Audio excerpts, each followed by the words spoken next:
hari ini kita sejenak untuk rehat melihat buku dan membaca salah satu karya maestro pendidikan akar rumput ya.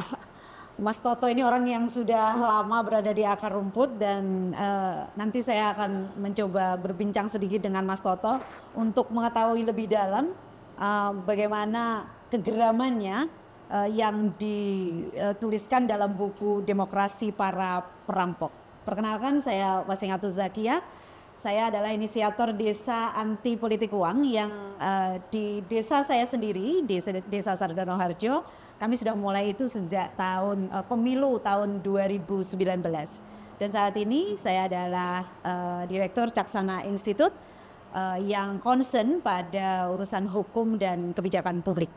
Nah, Mas Toto, sebagai seorang guru yang memang sudah lama bergelut di pengorganisasian masyarakat sipil, saya melihat buku ini adalah bentuk kegeraman atau ya bahasa sekarang itu refleksi gitu ya, untuk melihat bagaimana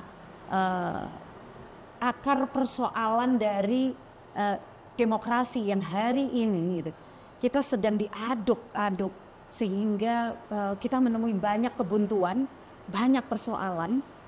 Dan saya sendiri pada saat terjun ke upaya mengorganisir masyarakat sipil untuk agar menolak politik uang, itu selalu ada benturan tembok di kanan, kiri, depan gitu, dan nggak pernah selesai. Dan apakah demokrasi para perampok ini sebenarnya ingin menunjukkan bahwa ya perampok ini adalah benturan-benturan itu yang kemudian nggak pernah selesai, apa yang selama ini saya coba lakukan untuk menyelesaikan persoalan politik uang yang kita hadapi sama-sama di setiap pemilu.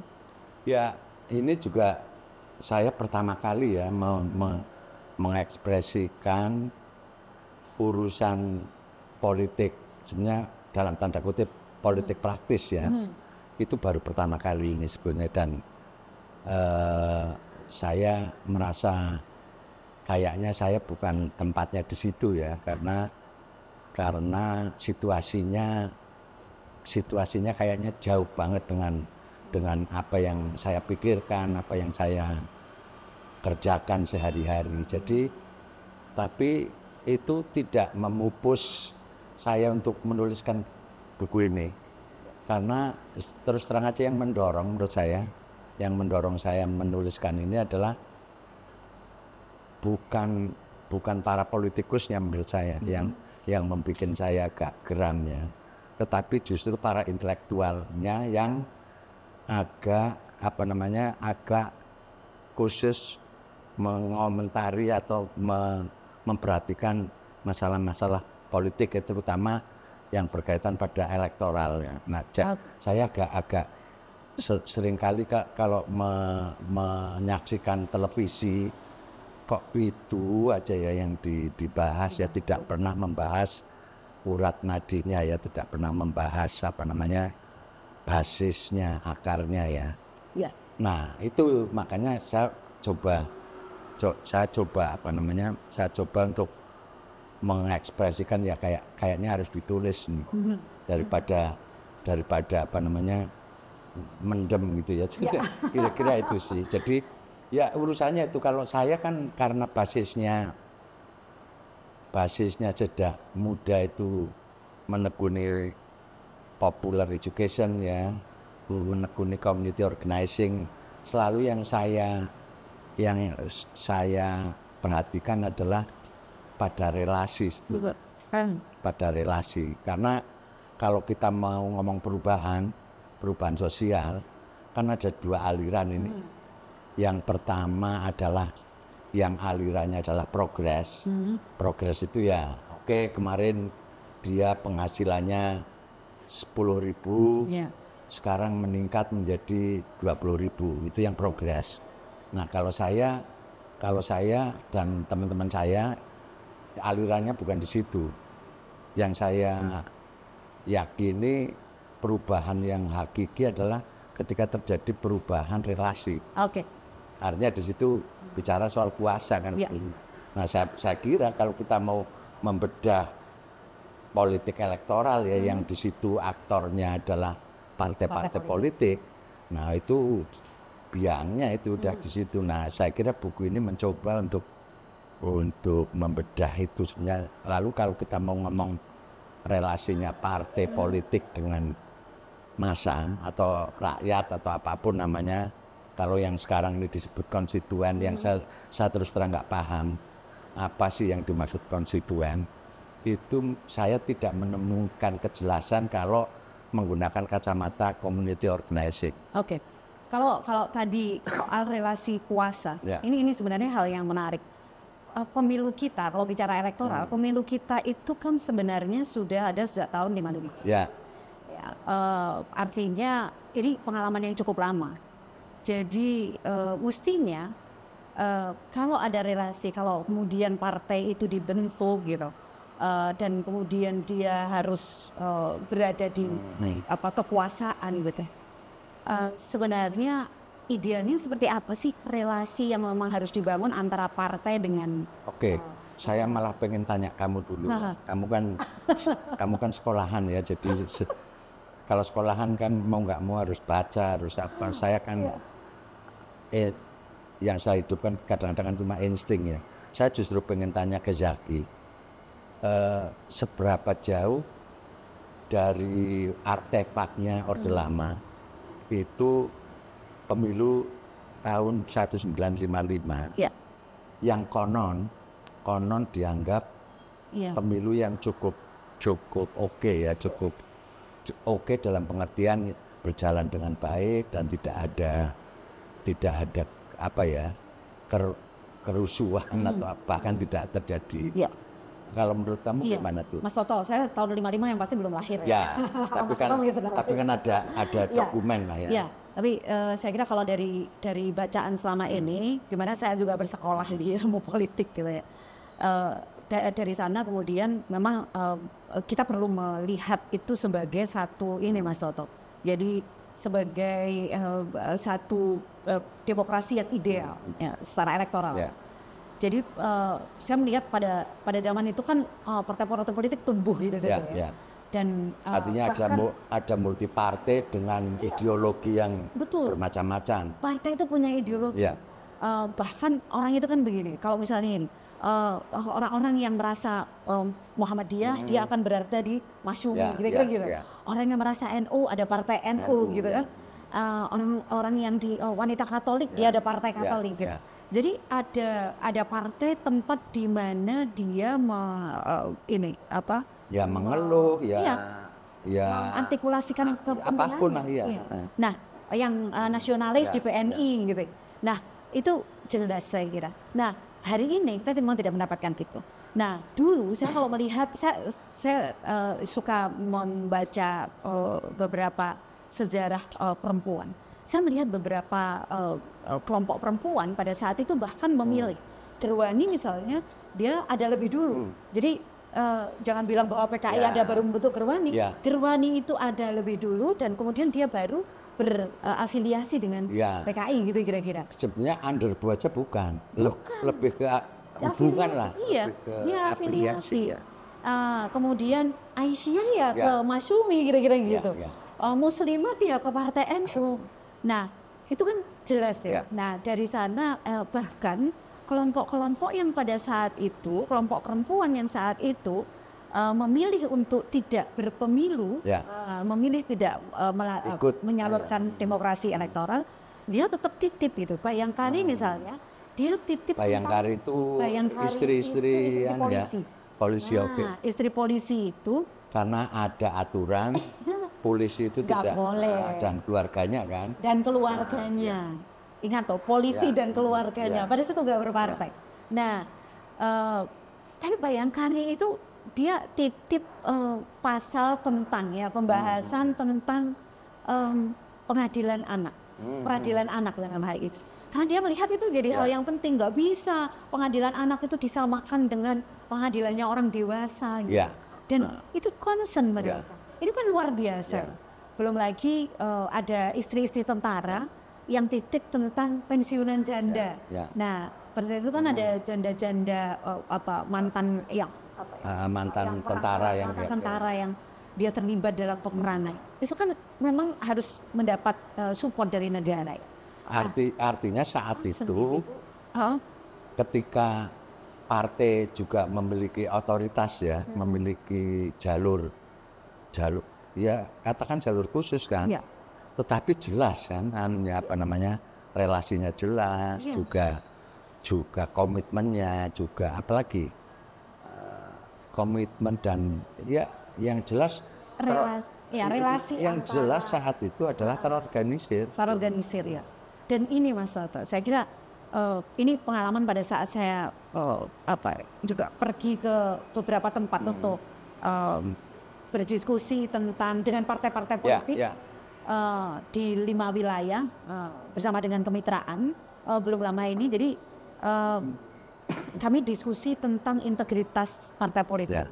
Nah, yang integritas itu sebenarnya dulu sudah terbangun. Jadi Mas Toto bayangkan gitu kan, kami tuh pada saat diskusi dengan partai itu kita jadi ketawa sendiri tuh Mas. Jadi melihat sistem rekrutmen di partai politik, melihat bagaimana demokrasi internal di partai politik gitu. Kemudian melihat pendanaan partai politik. Nah, hal-hal seperti itu yang kode etik di partai politik gitu kan. Nah, kami itu kemudian justru partai politik yang memang seharusnya menyokong 4 hal itu sebagai satu pilar demokrasi di dalam partai politik, ternyata enggak juga tuh gitu. Artinya itu kan, tidak didapatkan. Ini mereka tertawa sendiri gitu. Integritas itu adalah lahir karena pranata yang ada, bukan yang penting harus integritas. Ya nggak bisa kalau pranatanya tidak mendukung orang untuk berintegritas. Sama seperti politik uang kan, itu kan juga akibat dari pranata yang ada gitu loh. Pranata itu di situ juga mengandung relasi, mengandung bagaimana komunikasi antara partai dengan massa banyak dan sebagainya. Nah itu akibat gitu loh. Integritas pun akibat. Kalau pranatanya nggak mendukung ya nggak bisa orang kira-kira beginilah. Saya dulu punya teman ya, angkatan 66 yang dia tidak mau minta maaf kepada Orde Baru sehingga dia lari sembunyi di Singapura. Nah di Singapura itu dia itu orang yang merokok aja enggak pokoknya lurus lah. Di Singapura itu tiap hari yang ketemunya itu tukang judi gitu. Ya dia jadi penjudi gitu loh. Ya, integritas juga sama. Itu juga tidak sekonyong-konyong orang itu punya integritas, nggak kayak gitu.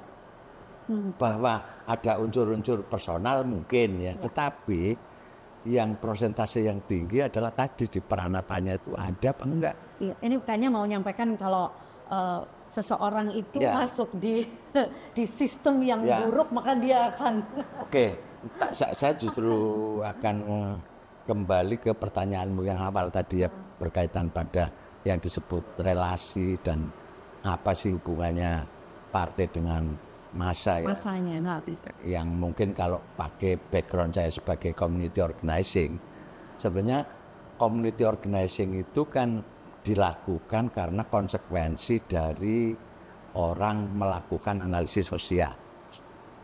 Jadi dengan orang melakukan analisis sosial, nah analisis sosial itu keluarannya itu kan pokoknya yang ketidakadilan ya. Maka disitulah konsekuensi untuk melakukan pengorganisasian. Nah ketidakadilan saya pikir sekarang, kalau zaman dulu kan pasti orang melihat ketidakadilan hanya kelas ya, majikan dan buruh. Zaman itu ketidakadilan yang disebabkan oleh gender nggak kelihatan deh, apalagi ketidakadilan yang disebabkan oleh usia nggak kelihatan. Nah lama-lama kan kelihatan. Jadi ya ada ketidakadilan yang disebabkan oleh kelas, ada ketidakadilan yang disebabkan oleh gender, ada ketidakadilan yang disebabkan oleh usia, dan sebenarnya ada satu lagi, ketidakadilan yang disebabkan oleh pengelolaan sumber daya alam. Nah, ini mestinya yang menjadi tolok atau menjadi bagian penting partai melakukan community organizing kepada, nggak tahu anggotanya kayak atau kader atau masyarakat di situ. Tapi kalau Mas Toto di sini disinggung juga bagaimana pada saat itu sebenarnya partai itu melakukan pendidikan kepartaian itu sampai ke sana. Ya, pendidikan dalam pengertian ada dua ya, mungkin yang secara umum mungkin ada kursus, ada mungkin dulu ada namanya santiaji, ada pertemuan umum, tetapi yang sehari-hari itu kan pendidikan. Ketika ada konflik pembagian air, partai turun. Ketika ada rawan pangan atau apa, semuanya turun gitu. Ketika ada sampah. Iya. Nah, kalau sekarang ada bencana turun itu, kalau dekat pemilu itu turun, kalau masih jauh ya belum tentu turun gitu loh. Umpamanya kayak gitu. Itu bagian dari pendidikan yang secara alamiah terjadi gitu loh. Pendidikan tidak hanya sekedar tadi ya, yang mungkin ada kursus, ada diskusi, tetapi juga ketika menangani persoalan-persoalan, ketika memperjuangkan persoalan-persoalan yang kaitannya pada ketidakadilan tadi, itu real dilakukan oleh partai sehari-hari. Iya, karena partai memang organisasi masyarakat. Itu dia. Ormas yang lain daripada yang lain, kira-kira gitu. Ormas atau kalau mau pakai kasta di dalam undang-undang itu kayaknya tertinggi ya partai ya dibandingkan dengan ormas-ormas yang lain. Nah, kalau partai sebagai kasta tertinggi tentu mestinya kalau di sini memang prasyarat-prasyarat itu jadi penting. Dan ini saya kira yang memang harus jadi refleksi gitu. Nah, teman-teman di partai politik nampaknya mesti melihat ini sebagai cara partai politik. Mungkin yang membedakan partai pada zaman itu adalah bahwa orang mendirikan partai itu karena sedang memperjuangkan ideologi dalam kaitannya tadi ketidakadilan tadi. Kalau partai itu basisnya perempuan, pasti dia akan lebih banyak berurusan di situ gitu loh. Nah, sekarang kan enggak. Orang membuat partai karena mau berkuasa atau nggak puas dengan partai yang lama atau nggak puas ya dan ya punya duit pasti. Nah, itu saya kira problemnya di situ gitu. Dan bisa mendirikan DPD sampai di sekian banyak di Indonesia gitu kan? Ya, yang penting Indonesia kan bukan sampai di grassroots apa nggak penting kan? Nggak penting. Iya, karena persyaratan di undang-undang partai politik memang begitu, Mas. Kalau dalam sampai grassroots. Iya, jadi kalau di zaman Orde Lama jelas kan, oh ini desa Marhen, ini desa NU, ini desa Muhammadiyah, ini desa, jelas gitu loh. Iya. Dan itu dari desa ya? Desa di sini. Makanya saya berani pastikan kalau desa pasti berpartai. Nggak mungkin enggak, pasti berpartai. Nah, saya kira yang menjadi ciri utama bahwa partai pada saat itu adalah mengambil roh bahwa orang Indonesia ini komunal gitu loh. Itu yang mungkin hilang gitu loh. Sebentar, desa berpartai dan nggak masalah ya? Nggak ada masalah. Sekarang itu kepala desa itu nggak boleh loh diafiliasi ini. Ada netralitas ASN. Kalau ASN, kalau kepala desa ya gimana dong? Kepala desa semua protes, yang protes. Saya bukan ASN gitu, tapi saya diminta untuk netral. Oke lah, seandainya toh nggak boleh, tapi gimana dong? Kalau memang ada basisnya ada di desa. Kalau ada peraturan kepala desa tidak boleh berpartai ya itu agak naif gitu loh. Ya, penyelenggara pemilu kan gitu. Nggak boleh ini desa berpartai. Padahal real partai politik itu mestinya ada di akar rumput. Kira-kira kira-kira itu ya. Iya, iya. Saya yakin perdebatannya ini kalau dibawa ke forum-forum pasti perdebatannya lebih ke situ karena lebih banyak teman-teman pemikir-pemikir itu memiliki keyakinan kalau ada yang dominan pasti yang minoritas akan tertindas. Nah, Ya, sekarang kekuasaan yang dominan itu. Oke, nah sekarang apa sekarang? Prakteknya yang sekarang ini apa? Emang nggak ada yang dominan, nggak ada yang kan sama aja sementara prasyaratnya nggak dijawab kan gitu. Betul. Sama-sama dominan. Ya sekarang umpamanya kayak dulu ya, ya pasti karena punya sejarah, punya perjuangan yang gampang dicerna oleh masyarakat di bawah, ya mungkin PNI, PKI, NU, Masumi, ya gampang dicerna, pasti akan masyarakat akan memilih ke situ gitu. Nah, dominasi itu kan sebenarnya sejak 27 tahun lalu ya, sejak reformasi kan itu pengennya dihapus, nggak ada lagi sentralisasi gitu, nggak ada yang namanya partai politik kemudian tersentral gitu kan, semuanya pengennya kan begitu. Tapi kan ini orang pada akhirnya ada hijacking, ada pembajakan demokrasi dan pada akhirnya orang nggak senang muncul ada konsolidasi demokrasi itu nggak mau gitu. Dan jangan-jangan Mas Toto itu jadi akar awal ya kembali ke awal lagi, kita kembali ke titik nol. Saya kira yang mengubah itu semua adalah pasca G30 SPKI ya. Dan Orde Baru belajar berkuasa yang lebih aman, ya kan? Ya caranya ya harus masyarakat tidak terorganisir. Maka dibikinlah floating mass itu, masa mengambang. Masa mengambang itu nggak terorganisir. Sementara kalau kayak yang tadi kita ceritakan, apapun mutunya ya itu terorganisir.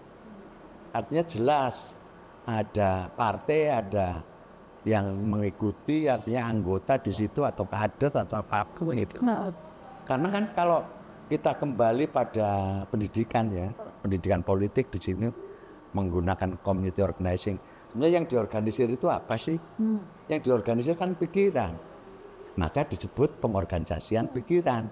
Nah itu yang dilakukan oleh para kader-kader atau para yang turun langsung ke grassroots itu, mereka melakukan pengorganisasian pikiran itu. Tapi kalau sekarang lihat sekarang ya, partai politik mana sih yang kemudian memperjuangkan ideologi gitu? Ya nggak ada, mereka urusannya itu bagaimana caranya supaya saya dipilih menjadi anggota DPR, maka dia datang ya dengan berbagai, dengan bersolek lah, dengan berjanji lah, ya yang dilakukan ya hanya itu, dan itu pun dilakukan hanya 5 tahun, ya paling menjelang 5 tahun ya datang ke dapil kayak apa namanya? Iya betul, dapil. Nah kayak gitu. Nah otomatis dengan perubahan arkeologi organisasi ya, itu ya yang pasti yang orang yang dikenal. Iya betul. Orang yang dikenal karena media, bukan karena tiap hari ketemu. Ini yang dikhawatirkan sebenarnya. Orang terpilih dia nggak pernah turun ke lapangan. Itu dia. Dia terpilih tiba-tiba gitu kan. Nah ini kan satu karena memang ada duit yang menyebar itu pasti. Relasinya kan relasi begitu. Kalau dulu pada saat di kampung saya ada praktek politik uang itu, jangankan dia turun, nggak pernah.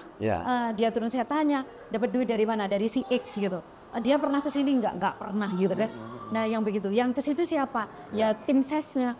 Nah lalu yang kedua sebenarnya ini Mas Toto. Jadi ada peran dari para pemoles, para pembentuk citra yang ini sebenarnya bahaya. Orang dicitrakan misalnya pakai baju sederhana gitu ya. Orang mencitrakan diri, saya pakai sepatu, pakai celana yang sederhana gitu. Dan akhirnya orang percaya itu. Ya cara-cara seperti itu kan cara-cara panggung sebetulnya kan. Nah kalau relasinya yang tiap hari tadi itu, ya ngapain? Emang nggak capek itu memoles diri kayak gitu? Iya kan? Yang capek kan. Nah sehingga kepemimpinan itu lahir dari situ kan. Oke, mungkin ada yang dia dikenal di tingkat ranting ya, sampai mungkin dia melakukan kerja-kerja dengan masyarakat seperti apa, akhirnya dia dikenal juga di tingkat kabupaten terus kayak gitu. Nah sekarang kan nggak ada.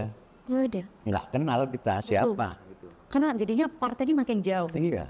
Jadi saya kalau kembali ke yang tadi, bahkan partai ini kita jadi tertarik ke partai nih karena jadinya partai itu karena di aturannya harus secara nasional gitu. Pada akhirnya berlomba-lomba ya orang yang punya duit.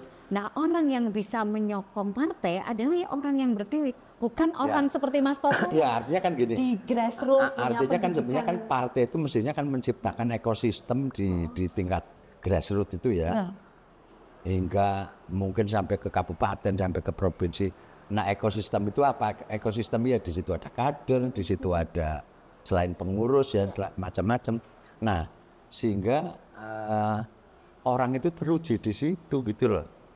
Orang itu akan dipilih karena dia punya track record, mungkin pernah menyelesaikan problem apa di masyarakat kayak gitu loh. Nah, ya nggak butuh orang terkenal apa, orang terkenal tapi saya nggak kenal terus mau apa? Iya. Kira-kira itulah. Jadi sebetulnya kan, nah di dalam community organizing itu setelah pengorganisasian pikiran tadi itu kan melahirkan kesadaran. Betul. Nah dari kesadaran itu lalu pertanyaannya terus mau ngapain kita? Nah mau ngapainnya itu macam-macam ya. Ada pertanian, ada. Makanya dulu partai itu juga ada yang lebih fokus di petani, ada yang lebih fokus apa lagi. Nah itu karena pasti ditentukan oleh backgroundnya juga kan, background orang-orang yang ada dan sebagainya. Nah itu bahwa butuh mobilisasi, kan nggak mungkin cuma di tingkat desa kan, kan butuh mobilisasinya itu adalah kumpulan dari hasil pendidikan politiknya itu. Nah, ini yang saya kira memang mesti kita kembalikan lagi nanti. Nah, itu yang saya maksudkan dengan prasyarat. Betul, prasyarat. Prasyarat yang saya maksudkan itu bukan sekedar dia izin ke kehakiman, terus punya kantor, ya? Terus punya kantor di mana, syaratnya punya sekarang banyak kayak gitu ya, kantornya harus ada plannya, harus ada kira-kira syarat administratif. Yang saya maksudkan prasyarat itu adalah tadi itu, seberapa jauh partai ini membangun basisnya. Ya. Basisnya pasti dari tingkat desa sampai manapun. Nah ini yang menarik sebenarnya. Di sini ada dibahas soal pangan ya. Ada dan bagaimana neoliberalisme itu juga dibahas, kekuatan desa versus neoliberalisme. Nah, saya melihat pangan, soal petani ini bisa menjadi satu gagasan yang menarik ya. Partai politik itu penting memang basisnya adalah pihak-pihak yang memang punya daya tawar gitu. Jadi ada petani, ada nelayan, ada pedagang gitu. Yang hasil dari community organizing itu adalah peranata. Oke.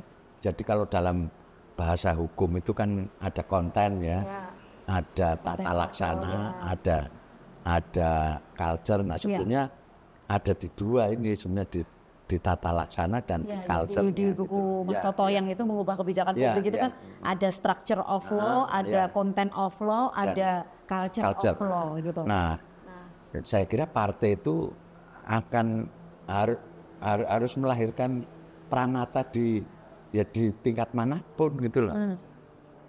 Nah, kira-kira itu sih. Ya sehingga nggak perlu ada polling atau apa, dia tiap hari di situ kok. Ya setiap orang itu mestinya partai juga punya database ya untuk itu ya. Iya, dan sekarang kalau ya partai punya database, tapi dia biasanya dibuatkan oleh oleh lembaga yang memang menyediakan diri untuk. Makanya butuh lembaga survei. Iya. Karena memang masanya nggak jelas. Lah kalau partainya anggotanya jelas ya ngapain ada lembaga survei? Oke. Kira-kira itu sih jadi. Prasyarat itu yang memang harus dibangun. Iya, yang saya maksudkan prasyarat tadi ya, bukan prasyarat administratif. Bukan administratif, iya. Kalau administratif pasti mereka lebih jago lah ya. Betul. Tapi saya kira ini yang kemudian partai politik kalau misalnya mau berpartai ya Anda mesti punya basis. Ya makanya pertanyaannya pertanyaannya Putut kan, loh tapi kan bikin partai itu berat dan mahal toh Mas. Lah iya berat dan mahal tapi nggak ada isinya gitu loh. Kita jawab gitu. Kan partai apa isinya udah? Iya. Orang berpindah saja sih dari partai satu ke partai yang lain yang ternyata sama, nggak ada beda. Makanya. Dan itu biasa saja. Itulah terjadi saat ini. Ada normalisasi. Jadi kalau melihat ini ya memang berat banget ya. Artinya problemnya benar-benar. Beratnya prasyarat itu beratnya syarat administratif ya, bukan prasyarat. Beratnya syarat administratif itu karena terbelenggu oleh undang-undang partai politik. Jadi itu undang-undangnya kayak apa sih? Coba aku diceritain. Undang-undangnya itu di pasal 1 ini pasal yang paling atas. Jadi ini jadi dulu ada undang-undang tahun 2008, undang-undang 2 2008, lalu ada perubahan sedikit di Undang-Undang 2 2011 kira-kira gitu. Atau sebenarnya undang-undangnya itu ngatur apa sebetulnya? Ya undang-undangnya misalnya di sistem seperti tadi rekrutmenmu gimana, gitu kan, pendanaannya gimana gitu sama. Tetapi yang pokok adalah ada di pasal 1 yang kemudian mengatakan bahwa partai politik itu organisasi masyarakat yang sifatnya nasional, yang bikin berat dan mahal itu sebenarnya. Ya, saya kira kita juga ada hal yang berat lagi. NKRI harga mati itu, aku yang nggak paham itu, yang mati harganya apa gitu loh. Kalau memang mau mereformasi sistem kepartaian, soal NKRI negara kesatuan gitu ya, itu memang harus difikirkan ke depan. Kalau tadi prasyaratnya adalah ada konstituen dalam bahasa yang sebenarnya ya, ada orang yang memang menjadi anggota. Iya, tapi kalau pasalnya seperti itu ya susah. Ya memang harus diubah ini. Nggak mungkin orang atau tidak. Itu dia gitu loh. Jadi kalau prasyaratnya tadi, maka sebenarnya boleh kok bermunculan seperti partai lokal di Aceh gitu. Dan dia hanya ikut pemilu lokal saja. Betul. Kalau kekuatannya dia hanya di kabupaten atau di kota, ya sudah dia hanya memilih bupati dan wali kota. Malah dia makin dekat. Pasti partai-partai yang besar itu ya partai-partai yang memiliki sejarah kan, memiliki sejarah panjang, memiliki macam-macam lah. Ya belum tentu juga. Karena ada partai yang juga rontok loh ini. Umpamanya P3 ini lagi rontok-rontok. Iya, padahal dia punya sejarah ya. Dia punya sejarah kurang apa orang Indonesia mayoritas orang Islam ya. Tapi kan sudah terpecah-pecah ke partai yang lain gitu. Nah, ini yang saya kira kemudian menjadi refleksi kita. Kalau partai kemudian didirikan secara lokal dan disilahkan saja sebagai bentuk kebebasan berpolitik, kebebasan mengeluarkan pendapat. Undang-undang dasarnya kan begitu. Jadi ini kalau dirunut ya, undang-undang dasarnya itu adalah ada kebebasan berpendapat, kebebasan berserikat gitu. Tapi kemudian kebebasan berserikatnya dikunci. Kebebasan berserikat, Anda boleh berserikat kalau Anda mendirikan organisasi masyarakat secara nasional untuk bisa ikut elektoral. Nah, ini yang pembelokan yang nggak benar atas undang-undang dasar di situ sebenarnya. Saya pikir satu ya, karena partai-partai yang lahir sekarang ini kan partai-partai yang cita-citanya ikut pemilu. Nah, kalau zaman dulu kan partai untuk memperjuangkan tadi itu ideologi dan cita-cita yang mau dibangun di masyarakat. Saya pikir ya perjuangannya electoral threshold. Betul. Iya. Jadi perjuangannya mau 2%, mau 4%, mau 0% gitu. Dan elektoral sudah dianggap menjadi bagian penting dari otoritas rakyat memberikan otoritas kepada partai politik. Ini bahayanya. Itu dia. Ya itu kan yang dicontoh Amerika. Iya. Nah, Amerika punya masyarakatnya punya kekuatan individual yang sedemikian rupa lah, kita enggak. Iya, iya. Makanya tadi di depan itu Iya. bahwa di zaman Orde Lama saya kira partai-partai politik itu masih asasnya komunalitas itu, Betul, gitu loh. betul. Nah sekarang udah enggak. Betul. Nah, jangan-jangan karena nggak punya basis di bawah, itu yang kemudian memang perjuangan partai politik dan pada akhirnya dia saat mungkin saya mau caplok sana, Ya, caplok betul. sini gitu, tanpa ada yang memantau, Dan tanpa ada yang melakukan pengawasan masyarakat enggak. ya makanya terjadi. Enggak ada yang menarik diri saya, Nggak menarik ada. diri dari partai politik Anda. Saya Iya. mau pindah ke partai yang lain, itu kan jelas mestinya. Kayaknya zaman dulu ya, ya saya masih kecil tapi masih ingat gitu. Iya. Kayaknya saya nggak mendengar tuh orang loncat-loncat dari partai ini ke mana itu hampir nggak. Kalau sekarang enak saja, Mas. Iya enak. Waktu loncat aja, itu, udah. Iya. kalau nggak ada pendukungan Ya, di sini, dia akan pindah ke yang lain. termasuk pengurus partai ini juga diuji dari kerja-kerja dia di grassroots sudah. Nah bukan jadi anggota 3 hari terus bisa jadi ketua partai. ya nggak bisa gitu loh. Ya saya kira itu akan sangat tergantung ya pilihannya ya, apakah basisnya anggota. Kalau dulu PSI yang dulu ya Partai Sosialis yang dulu ya, bukan Indonesia, PSI yang bukan. sekarang ya. Itu kan basisnya kan anu kader ya. Sosialis ya. Nah ya pasti tidak segede PNI atau PKI gitu ya. Tetapi dia sadar harus meletakkan kader-kader yang kuat, umpamanya kayak gitu. Nah, itu kan soal pilihan, bukan soal salah benar. Iya. Jadi pada saat itu Syahrir ya. Yang benar-benar punya pilihan ke sana. Dan ini saya kira yang kita sedang merindukan itu, Mas. Jadi saya sebagai orang yang lahir sudah di tahun 70 hampir 80-an gitu. Saya kira saya merasakan betul pada saat itu hanya 3 partai ya. Dan bagaimana kemudian mulai ada partai baru dulu, ada Mega, Bintang, itu aja udah rame. Ada P3 dengan PDI yang mau bersatu, udah ramenya setengah mati. Dan itu saya kira yang kemudian jadi refleksi hari ini. Kalau hari ini sudah kemudian dibebaskan tidak hanya 3 partai, tapi kemudian multi partai, tapi tidak juga kemudian kita mendapati partai-partai itu menjadi partai yang sangat ideologis, partai yang menawarkan penyelesaian persoalan tertentu gitu ke masyarakat. Ya, sebetulnya kan kalau kita kembali ke kitohnya partai itu kan sebetulnya berat. Sebenarnya nggak perlu dibatasi pun, pasti nggak sembarang orang bikin partai, pasti berat kan, karena tidak hanya urusan administratif ya. Kalau urusan administratif kan bisa ditempuh secara cepat gitu. Betul. Tapi kalau melakukan pendidikan, melakukan hubungan-hubungan langsung dengan masanya itu kan agak tidak sembarang orang. Iya. Tapi Mas Toto, ini ada fenomena yang partai politik itu kan pengennya kalau belakangan itu kita kan tidak lagi melihat keragaman. Jadi banyak tapi nggak beragam, bahkan berkoalisi. Itu kan kira-kira fenomena apa sih sebenarnya yang Ya sebenarnya seandainya toh sistem kepartaiannya seperti yang tadi kita omongkan, berkoalisi nggak ada masalah sebetulnya. Tapi kan berkoalisinya ada kesepakatan jahat. Berkoalisinya itu kan karena pasti ideologi. Ya, koalisi ideologi. Ya minimal deket lah ideologi. Ini enggak.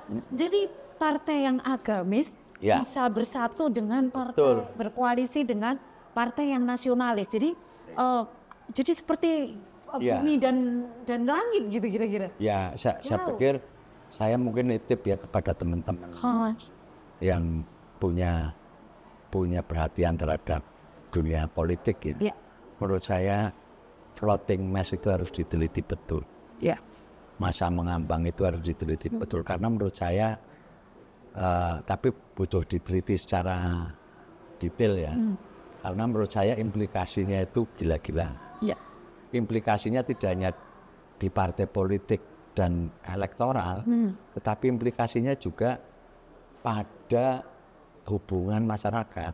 Betul. Bagaimana kehidupan masyarakat itu juga memiliki implikasi di situ, menjadi nggak penting, ideologi, bahkan cara berpikir aja udah nggak terlalu diperhatikan dan sebagainya. Mas Toto, kalau ya saya kira floating mass ini saya sempat baca di buku Nation Fail-nya, Why Nation Fail, kenapa negara gagalnya Darono Cemaku itu ada beberapa hal yang ternyata secara teori tidak terpenuhi. Jadi negara itu gagal apakah karena kebudayaan, negara gagal apakah karena pembodohan, jangan-jangan gitu kan. Apa yang disebut floating mass itu adalah, atau masa mengambang itu adalah masa yang memang di mana ada upaya pembodohan yang ada di situ. Orang bodoh kan betul. Kalau berkumpul itu bahaya, ini bisa ngalahkan orang yang pintar ini. Makanya saya membayangkan floating mass itu seperti sampah di lautan. Ya udah, terombang-ambing aja. Nah cuma ya saya nggak tahu ya, pasti ada situasi yang orang juga akan jenuh juga mengambang. Jadi makanya kalau kita lihat fenomena yang ada sekarang walaupun kecil-kecil ya, itu tumbuh komunitas-komunitas. Karena udah jelas juga sebenarnya secara tidak disadari bahwa itu sebenarnya karena floating mass orang akan mencari kesamaan, ya pasti ada klik-klik. Nah itu nggak bisa ditawar itu, pasti akan terjadi terus. Nah cuma kan itu di luar sistem kan. Nah kira-kira cuma kalau ada satu situasi yang mendorong ya pasti akan tumbuh, ini akan bahkan tidak hanya sekedar berkomunitas tetapi juga akan sampai kepada ideologi sebetulnya. Iya. Apakah karena ketiadaan ideologi itu yang menyebabkan kemudian partai-partai politik itu bebas saja dia memasukkan orang-orangnya, siapapun bisa, bahkan orang yang korup sekalipun itu bisa dimasukkan ke situ. Artinya kan yang jadi ukuran paling tertinggi itu kan satu, dia terkenal. Yang kedua dia punya duit, gitu loh. Pasti dua ini gitu loh. Maka Anda bisa naik. Iya, apakah dia otaknya mutu, hatinya bermutu apa enggak penting. Iya. Kan yang jelas dia terkenal ya karena media ya, karena nggak tahu dia artis kayak selebritis kayak apa kan, karena didukung oleh media ya, sehingga banyak, apalagi sekarang zaman media di tangan ya, itu otomatis yang akan tampil itu gitu loh. Ya, ini kan jadi makin bahaya nih. Ya maka data ICW nggak hanya bahaya ya, udahlah hancur-hancuran udah. Dan sekarang udah bisa kita nikmati kan betapa tidak mutunya para pejabat itu yang berasal dari, saya kira saya tidak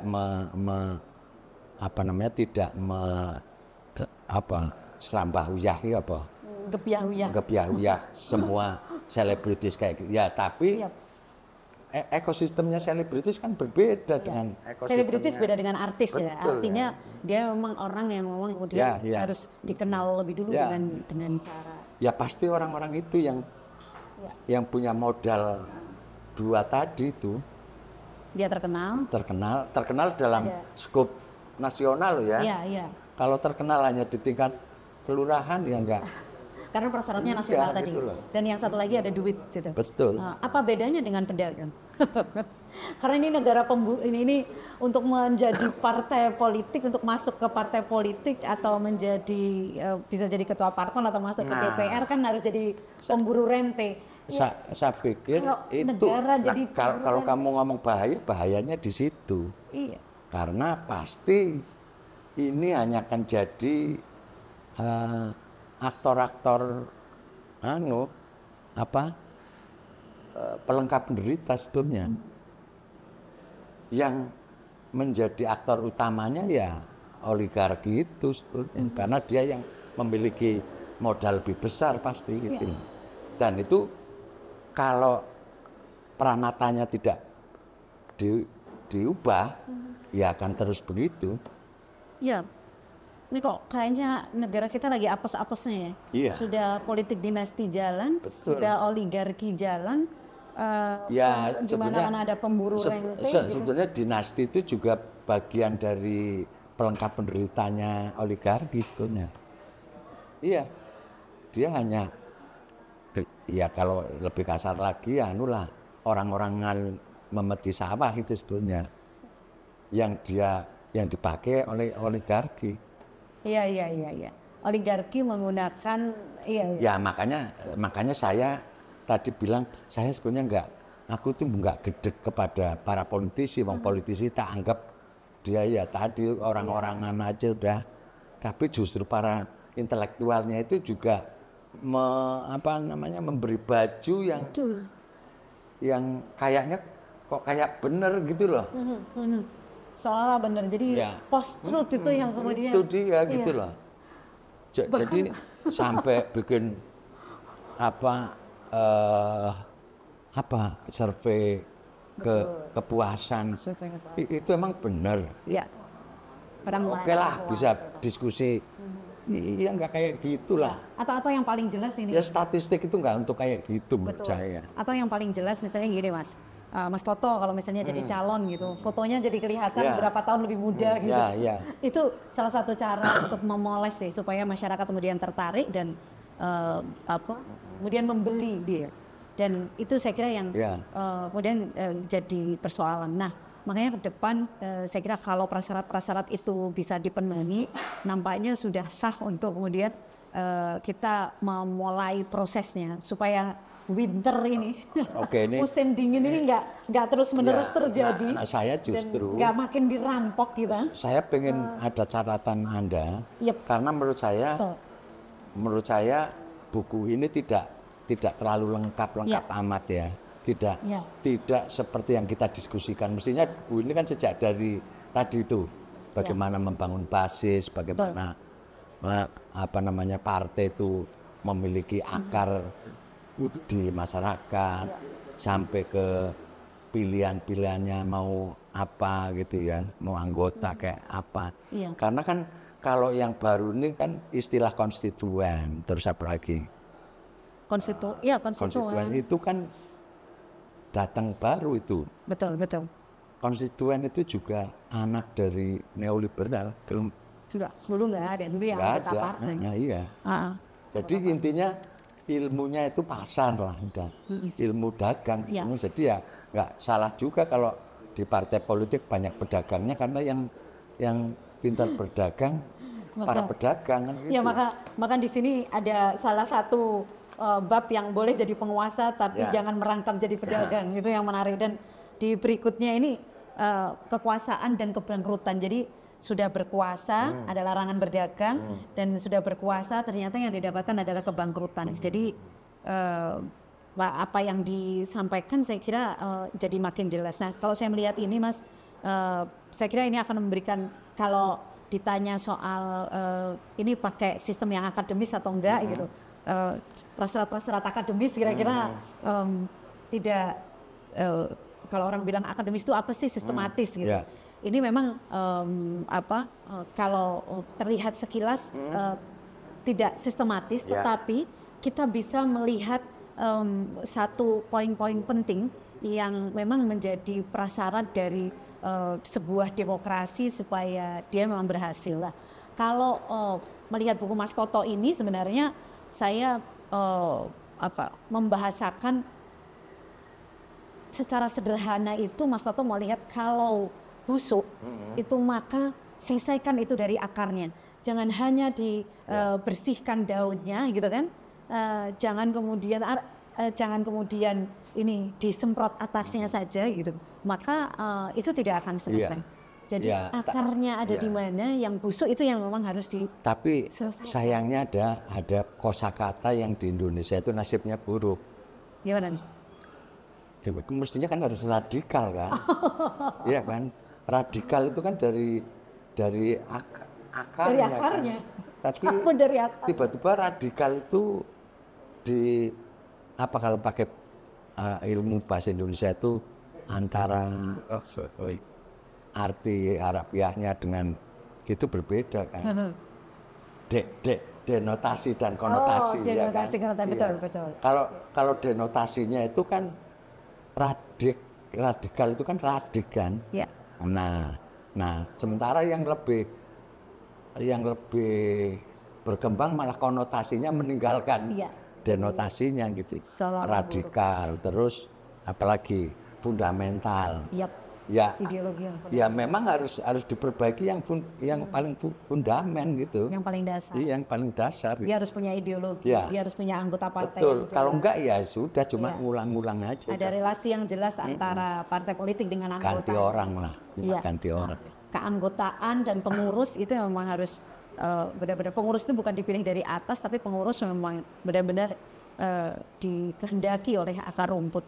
Ya, harapan saya moga-moga ya Fakultas Sospol ya mau meneliti keruwetan ini. Iya. Teman-teman di Fakultas Sospol saya kira memang harus memperhatikan itu. Hanya saja sayangnya, tidak semua Fakultas Sospol berani bersuara, tidak semua orang-orang di fakultas-fakultas sosial yang lain ya, hukum gitu-gitu tidak berani bersuara, tapi lebih memilih kemudian berada di belakang itu. Nah maka saya kira ini PR kita bersama Mas Toto. Bagaimana teman-teman ada di masyarakat sipil dengan berbagai ragamnya ini mulai melihat bahwa reformasi yang kemarin kita lulukan sejak 98 itu ternyata kita tidak sedang maju, ternyata kita sedang berada di derap kemunduran. Ini yang saya kira kemudian memang jadi PR. Prasyarat yang tadi. Saya kira nggak salah karena reformasi. Mereform. Mungkin kalau transformasi beda ya. Transformasi itu tadi tidak hanya sekedar progres ya, tetapi ada nggak perubahan relasi? Artinya ada perubahan kekuasaan apa tidak? Nah itu yang tidak terjadi, sehingga ya anak turunnya penguasa tetap berkuasa. Seperti itu saja, hanya berubah wajah saja. Itu dia. Maka negara yang berubah wajah menjadi rente, ini kemudian yang jadi bahaya. Jadi dia juga mengejar keuntungan karena ternyata diisi oleh pedagang ini. Buku ini. Sekali lagi kalau undang-undangnya masih seperti itu ya pasti akan akan balik. Oke, aku pengen kamu statementmu terakhir ini untuk apa namanya hasil kamu membaca bacaan ini ya, saya kira gitu. Saya kira Mas Toto terima kasih supaya bisa untuk membantu teman-teman lain yang akan membaca buku ini. Teman-teman, saya kira kalau kita membaca buku ini sekali lagi kita akan mendapatkan satu prasyarat-prasyarat yang harus dipenuhi oleh partai politik, salah satunya sebagai pihak yang memang akan terus-menerus diberikan kuasa untuk melakukan kontestasi elektoral. Dan dari situ hasil kontestasi elektoral adalah pemimpin, dan pemimpin itu nanti bisa menentukan apapun di negara atau bangsa Indonesia yang cukup luas ini. Maka prasyarat-prasyaratnya tidak bisa kita tetap konvensional seperti zaman dulu yang kemudian membiarkan partai politik itu tetap berada di awang-awang tanpa kemudian kembali ke akar rumput sebagaimana prasyarat ini, itu bahaya. Sementara partai politik memiliki otoritas yang luar biasa. Di satu sisi dia otoritasnya luar biasa, di sisi lain dia tidak punya tempat berpijak. Ini yang saya kira kemudian dia akan mengawang-awang di udara saja. Dan itu kalau pakai terminologi Jawa itu wewe gombel itu yang dia tidak berpijak kan. partai politik sama dengan wewe gombel karena nggak bisa berpijak di ini. Dia yang kemudian tiba-tiba hadir tanpa diundang setiap 5 tahun, tiba-tiba hadir gitu. Betul. Jangan sampai kemudian ini menjadi sesuatu yang menakutkan. Kata ya tepat ya, wewe gombel ya. Nah, maka partai politik ini sekaligus harapan harapan Mas Toto yang memang dulu masa kecilnya sudah mengalami masa Orde Lama gitu. Jadi bagaimana partai politik itu benar-benar hadir ke masyarakat sebagai prasyarat supaya dia benar-benar bisa berpijak di bumi dan dia tidak melangit. Kalaupun dia melangit adalah melangit dengan ideologi dan gagasan. Yang gagasan itu kemudian mampu dipulihkan. Kemudian yang berikutnya, tadi yang pertama pada syaratnya seperti itu ya, partai politik harus turun. Yang kedua, partai politik mesti diisi oleh orang-orang yang memang dia dikenal oleh akar rumput. Bukan dia terkenal karena survei, bukan dia terkenal karena dipoles gitu, tapi dia terkenal karena memang tahu bahwa dia nggak pernah kok mukul anaknya, dia nggak pernah kok kemudian melakukan pencurian. Dia orangnya jujur gitu sejak awal, orang tahu itu. Dan itu kan dia suka baca gitu. Dia punya gagasan, bisa menggerakkan masyarakat gitu. Iya, masa pemimpin kok nggak baca buku kayak Ini kalau pemimpin nanti tidak memiliki itu, maka hasilnya ya dia jadi tukang kayu yang menyiapkan kursi untuk anaknya gitu. Kita kan nggak ingin itu kan. Nah, maka partai politik dalam memilih pemimpin memang nantinya menjadi pemimpin yang memang punya grassroots. Partai politik itu benar-benar kawah candra di muka untuk betul. Nah, yang ketiga ini saya kira yang penting. Partai politik adalah kawah candra di muka. Maka partai politik itu nggak bisa main-main memang. Partai politik harus meletakkan dasar pendidikan politik kepada para kadernya sehingga kalau di sini diceritakan zaman dulu seperti Institut Ali Arham itu dia benar-benar melakukan pendidikan politik sampai ke tingkat grassroots, dan ini yang saya kira penting. Dan yang yang jadi banyak ini, yang keempat, partai politik mesti berdikari, Mas. Berdikari itu dalam arti begini, berdikari itu dia memiliki keyakinan bahwa dia memiliki anggota atau pengurus yang tidak merusak sumber daya alam, dia harus punya value ke sana, dia berani untuk mengikatkan ikat pinggang pada saat APBN hanya sekian, jangan bikin program yang muluk-muluk sampai ambil program sana sini. Kalau kuatnya ya makan siang gratis hanya untuk mereka-mereka yang memang tidak bisa makan siang, ya itu saja, nggak perlu untuk semuanya gitu misalnya. Kalau untuk daerah tertentu saja ya di wilayah tertentu saja lebih dulu. Nah, hal-hal seperti itu jadi penting untuk kita lihat.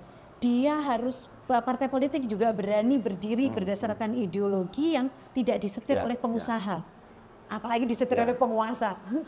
Penguasa yang kemudian mengganti pimpinan parpol seenaknya. Nah, maka lagi-lagi partai politik yang memang dan tidak dia tidak berani untuk berkata tidak pada lembaga donor itu yang kemudian penting, tidak menempatkan orang-orang yang kemudian hanya menghamba pada hutang, sehingga Indonesia yang secara sumber daya alam dan sumber daya manusia yang memang benar-benar sudah luar biasa ini, memang dia mesti siap berdiri di atas kaki sendiri. Nah, ahimsa ala ala India itu memang ala Gandhi itu memang layak untuk mulai kita perdengarkan kembali, dan pengalaman dengan membaca buku ini jadi kesan. Terakhir Mas, yang kelima, Pancasila katanya 5 sila. Yang terakhir itu sila keadilan sosial.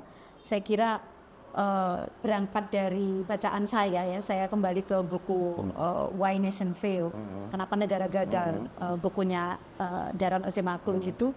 Maka di buku itu kan kita bisa melihat bagaimana negara-negara gagal. Apakah negara gagal itu negara yang sumber daya alamnya besar? Bisa jadi iya, karena dia tidak dikelola secara baik. Dia dikelola secara serampangan. Dan hari ini kita sudah melihat sumber daya alam itu sudah ke sana. Dan saya kira buku ini juga memperlihatkan keberangkrutan itu. Ada deindustrialisasi yang kemudian dilakukan, dan kebangkrutan di era modern itu yang memang mesti kita tembus hari ini. Jangan sampai sumber daya alam itu jadi objek yang bisa diperlakukan untuk diburu rentenya, untuk menjadi objek para pemburu rente, dan dari sana kemudian sumber daya alam kita tidak lagi menjadi negara kaya yang dulu kira-kira kita negara kaya yang ditancapkan saja bisa subur gitu kan, tongkat ditancapkan bisa subur, itu tidak lagi akan bisa kita dengar kalau sumber daya alam diperkosa sedemikian rupa untuk partai politik itu bisa hidup secara nasional, untuk partai politik itu bisa menghidupi, bukan bagaimana kemudian anggotanya berjuang bersama-sama untuk satu value yang memang karena punya value sama dan harus diperjuangkan lewat partai politik. Oleh karenanya maka reformasi partai politik memang harus, Mas Toto. Di buku ini memang tidak dibahas soal bagaimana regulasi tentang partai politik, maka ke depan ini PR bagi semua pihak, semua orang yang concern pada urusan demokrasi.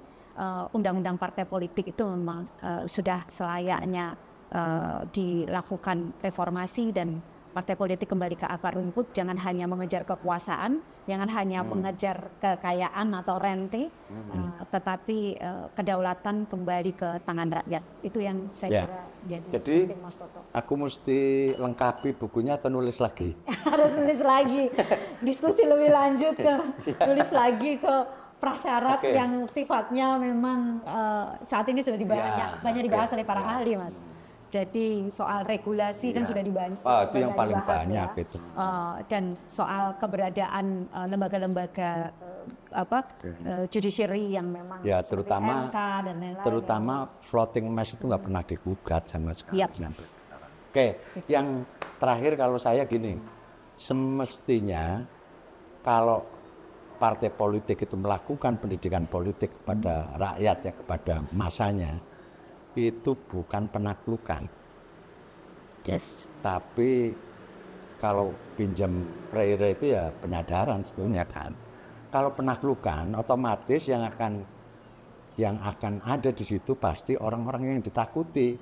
Jadi yang nggak heran kalau partai-partai isinya preman, tukang apalagi tukang karena dia mau menaklukkan supaya orang ikut karena takut gitu loh, bukan karena tadi punya kesadaran, punya bahkan sampai ke kesadaran kritis mestinya beri. Kalau saya itu ya.